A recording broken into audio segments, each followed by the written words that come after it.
She was the Indian American who led NASA's 2020 Mars mission. Dr. Swati Mohan is the Mars 2020 Guidance, Navigation and Controls Operations Lead. The Indian American scientist has been dedicatedly leading the development of attitude control and the landing system for the rover. She recently spoke to Republic TV on her experience. Let's listen in.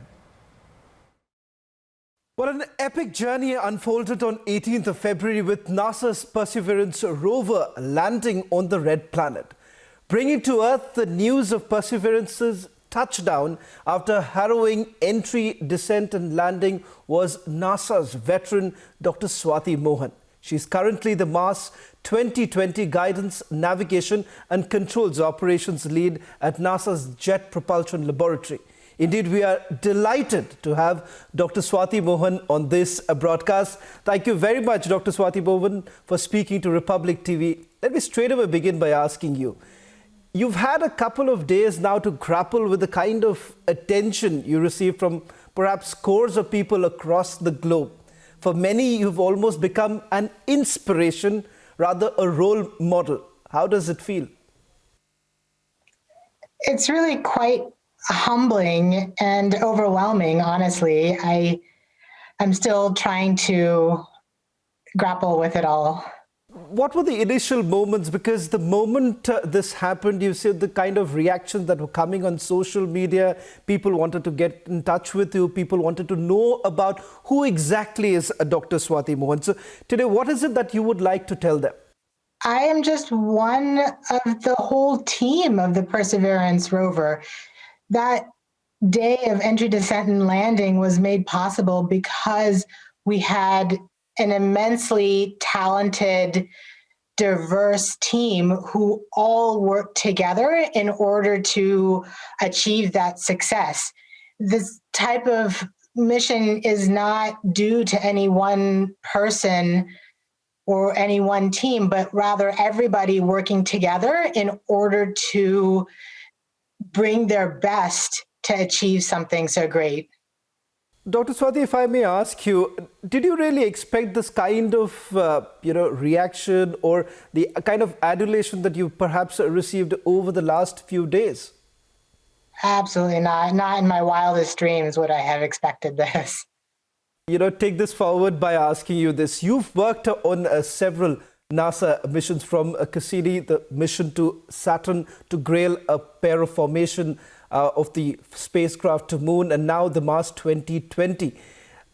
I want you to tell us a little bit about your journey from all these missions to all the way to Mars 2020. How has it been like?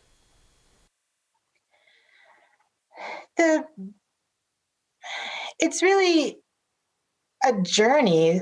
The previous missions that I worked on, I had much smaller roles and really an opportunity to learn. Being a part of the Mars 2020 project was my first opportunity to see the entire life cycle of a mission, starting from when it was just a paper concept to when we actually got to operate it in space. So it really gave me the opportunity to bring all the pieces together from the different missions I had worked or previous technology I had worked on, and bring it all together in one mission to see it from concept to design and finally to operations. Let me then also ask you that this is, after all, a mission during the pandemic. So how difficult was it for you as well as your team to piece together this entire mission? Tell us about some of the most extraordinary challenges that you perhaps faced during this mission. Flying a spacecraft during a pandemic was not an easy feat. The biggest challenge, I would say, is communication. In operations, when there are so many things going on at once, we rely on being able to talk to each other in order to understand the system quickly and bounce ideas back and forth with each other.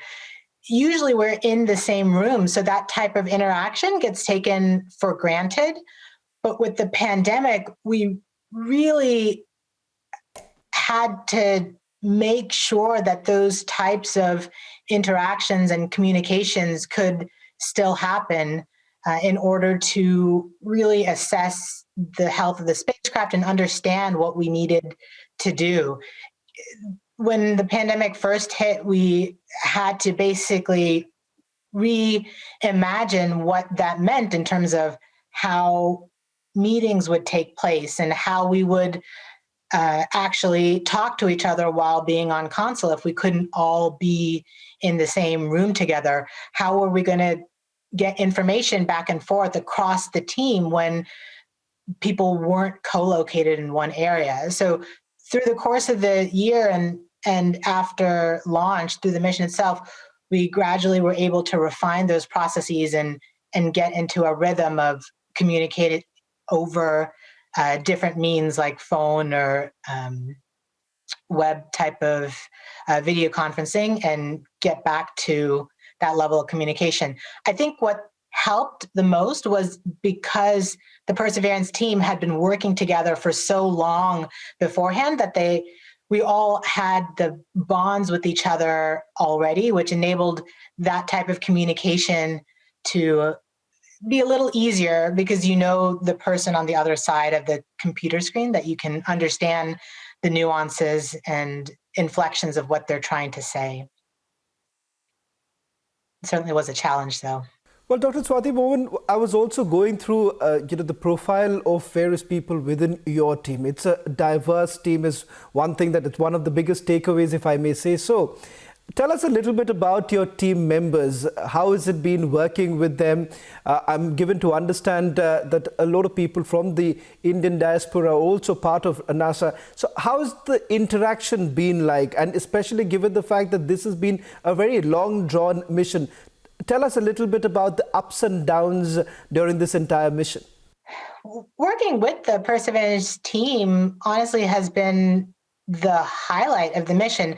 All of the members are such dedicated, immensely talented people from all regions and backgrounds that building that diverse community has allowed us to learn about each other and communicate and really strengthen the team such that the strength of the team is more than the sum of the individual people.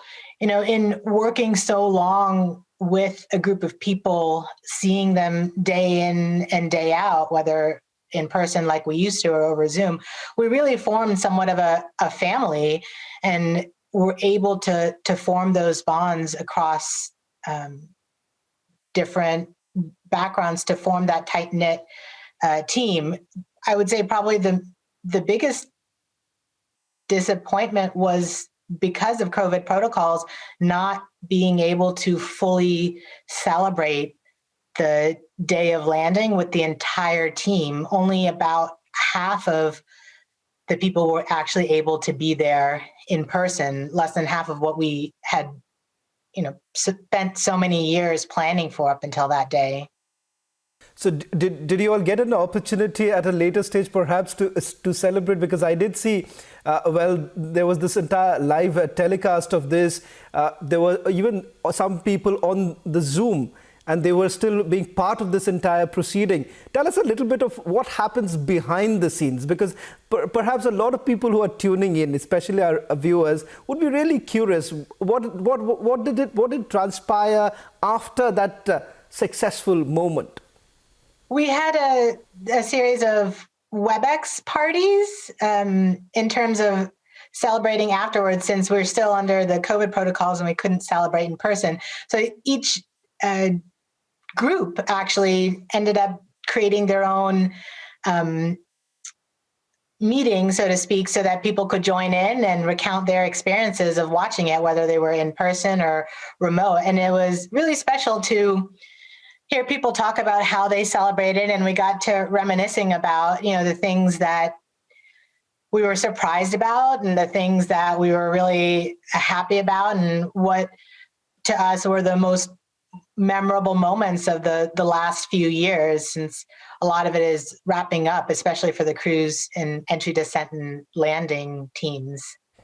Well, Dr. Swati Mohan, one of the biggest talking points have been as to how did Dr. Swati Mohan remained so very calm and composed during what is known as the 7 minutes of terror as the rover is just about to land. Tell us a little bit about what was running through your mind during those 7 minutes. For those 7 minutes, I really was hyper-focused on the data that we were getting back and trying to parse out what we were seeing.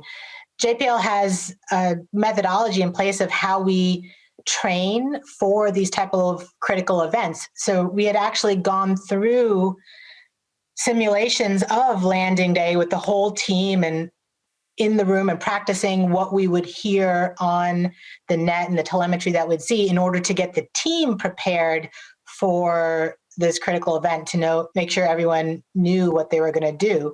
So in some sense, it felt like one of those simulations where as long as I was looking at the data and could focus just on that, I could pretend it was another simulation and go through the paces of what I was trained to do.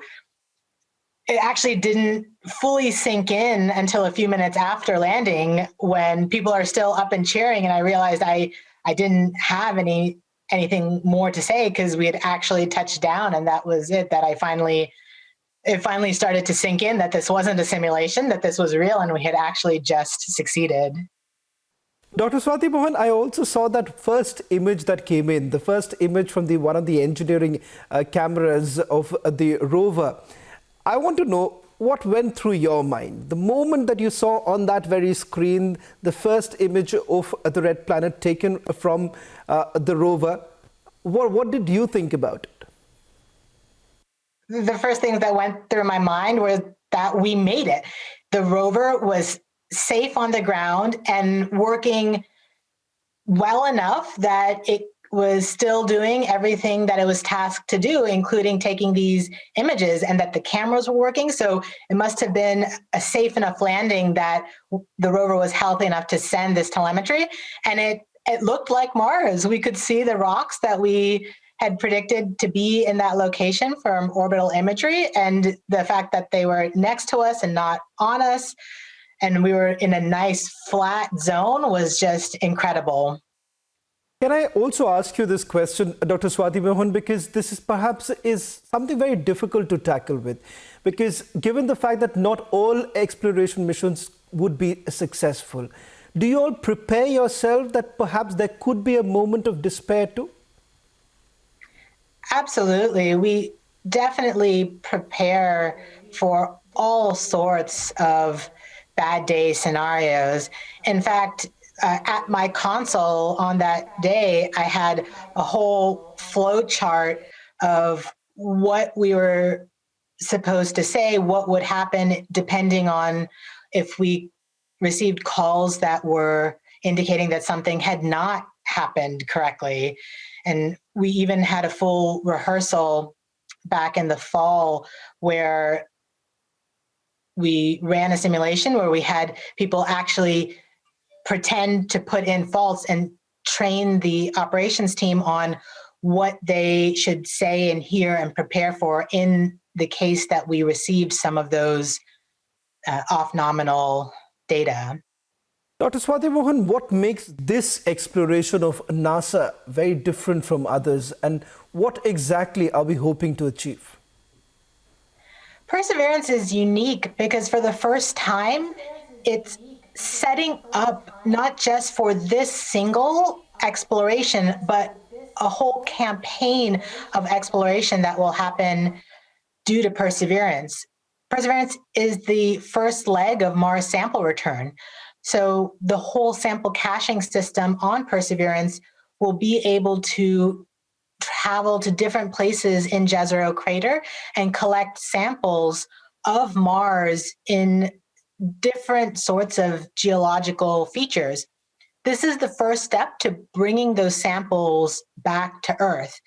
Once we're able to bring those samples back to Earth, it really will be the first time we can use all of the different technological instruments and scientific queries that we have on those samples to answer a wide variety of questions and really open up the exploration and answering questions like, could life have existed on Mars in the past? And answering those type of questions will just serve to bring us understanding about how we evolved and what that means for the existence of life elsewhere in the universe. As we understand, Dr. Swati Mohan, there would be a different team altogether who would be working in what is known as the Mars time. Can you tell us a little bit about what's the current situation and as far as the data that you're picking up, can you share a little bit about what's happening right now with the rover? So the cruise entry, descent, and landing team has transitioned from their role to the surface operations team. So the job of the surface operations team, in conjunction with the scientists, is to really execute the primary mission of Perseverance, which is to seek the signs of past life. In these first few days after landing, it's more of a commissioning configuration phase. So Perseverance, through entry, descent, and landing, was all buttoned up inside the entry capsule. Part of these first few days is to get Perseverance into the surface configuration, to deploy the remote sensing mast, to deploy the high gain antenna, to make sure all of the instruments on Perseverance have survived through entry, descent, and landing. After that, there'll be a period of transition where Perseverance transitions from the cruise entry, descent, and landing software to the surface flight software, and that will allow full functionality of all the features that Perseverance needs in order to do exploration on Mars. I believe after that, there will be a time where we'll be prepping for the Ingenuity technology demonstration, where Perseverance will drive to a spot, deploy the Ingenuity helicopter, then drive back, and then Ingenuity will take its first flight on Mars. And after that technology demonstration, perhaps sometime in the summer, that's when the real science campaign starts going in earnest, where the scientists will start to decide where they want Perseverance to drive to, start looking at the samples, start making measurements of the soil in order to determine what samples they want to collect in that location, and then use that to decide where to go next. And that will happen throughout the course of Perseverance's prime mission, which is 1.5 Mars years, which is approximately 2 Earth years. Dr. Swati Mohan, this is something that I would also like to share with my viewers. As I was researching for this interview, I went through your profile on the NASA website, and what I found very perhaps intriguing, also at the same time very inspiring, is when you were asked this question about what sparked your interest in space and science. And this is what you had to write: I want to do that. I want to find new and beautiful places in the universe.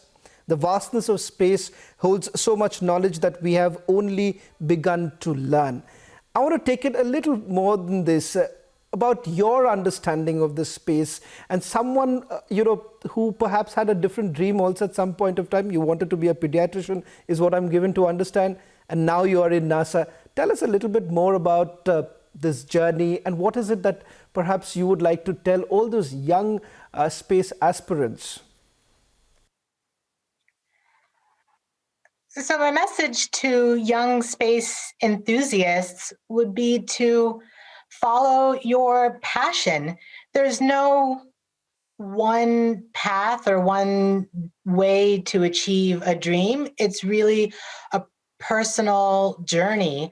When I first discovered space as a young child, I thought it was just a hobby, that it couldn't be any type of profession, but I still was curious and interested, so I would learn more.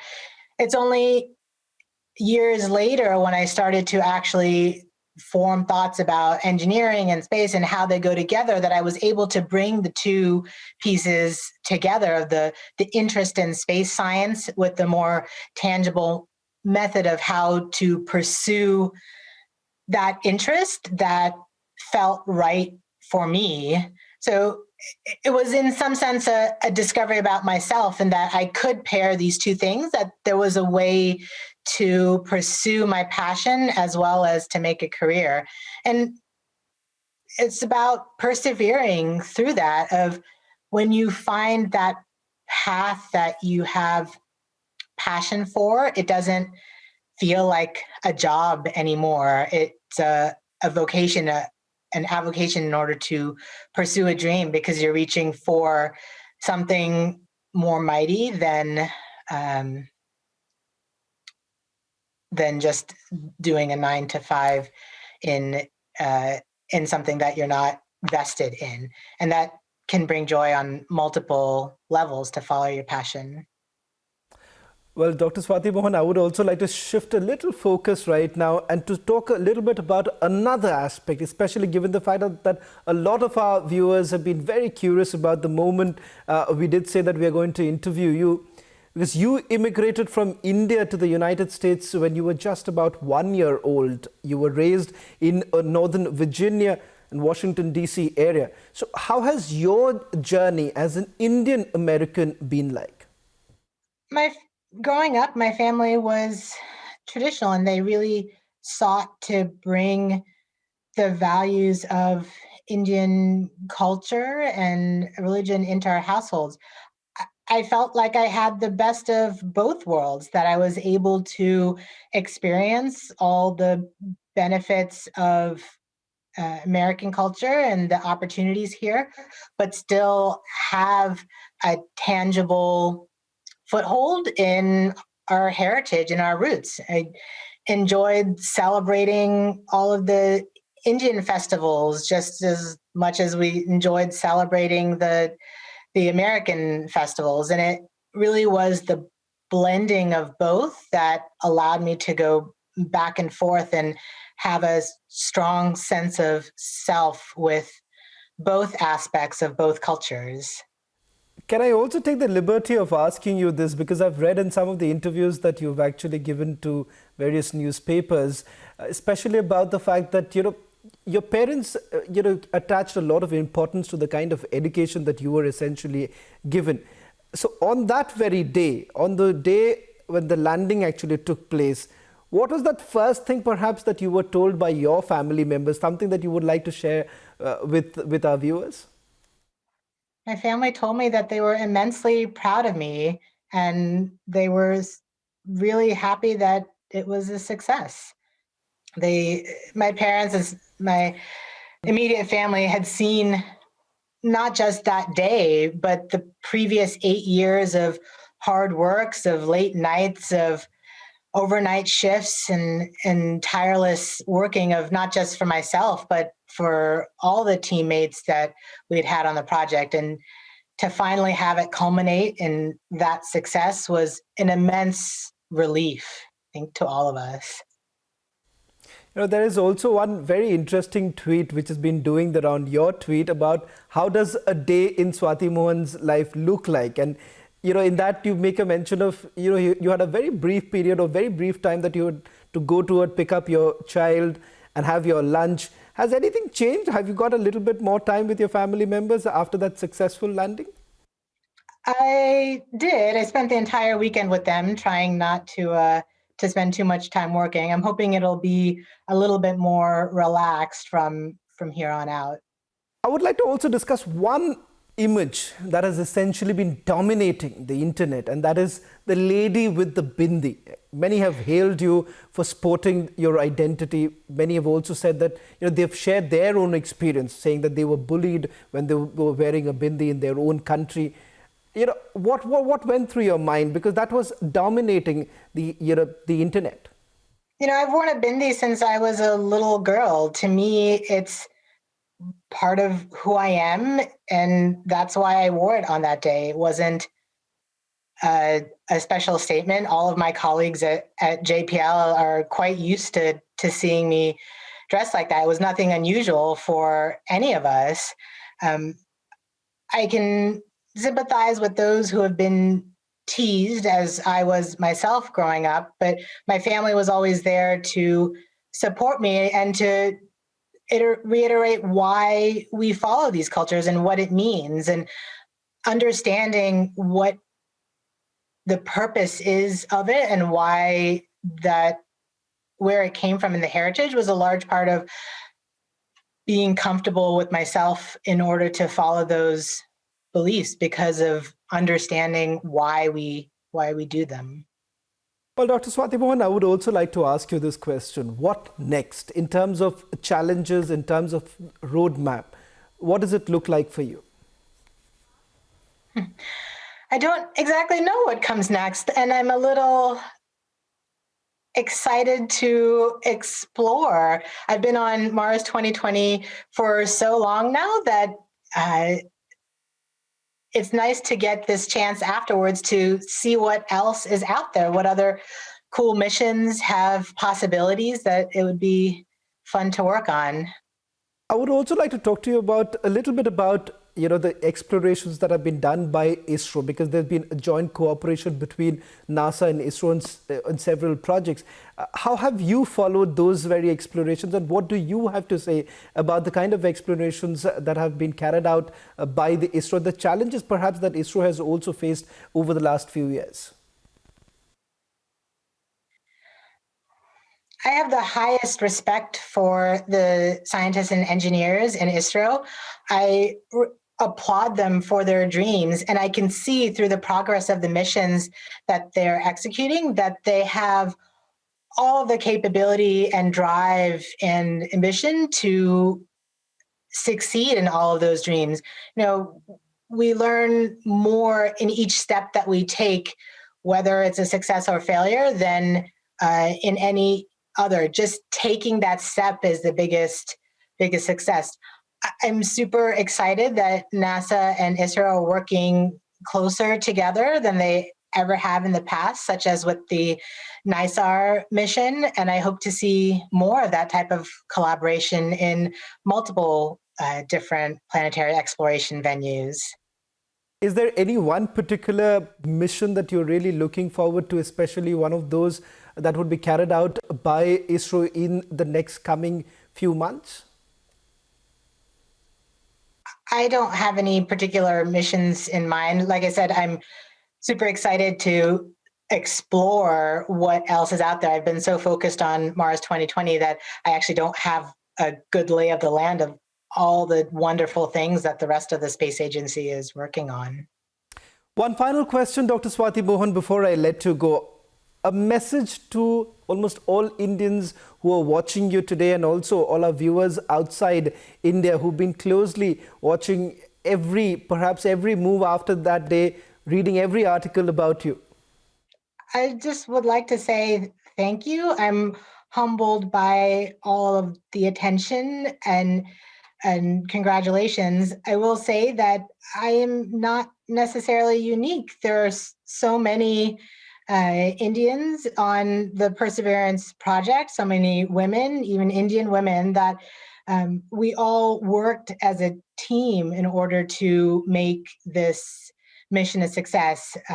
If my role as the commentator is able to bring anything to light, it's that the Perseverance team at JPL was incredibly diverse and dedicated and immensely talented, and that every one of them has contributed to the success that we had on landing day.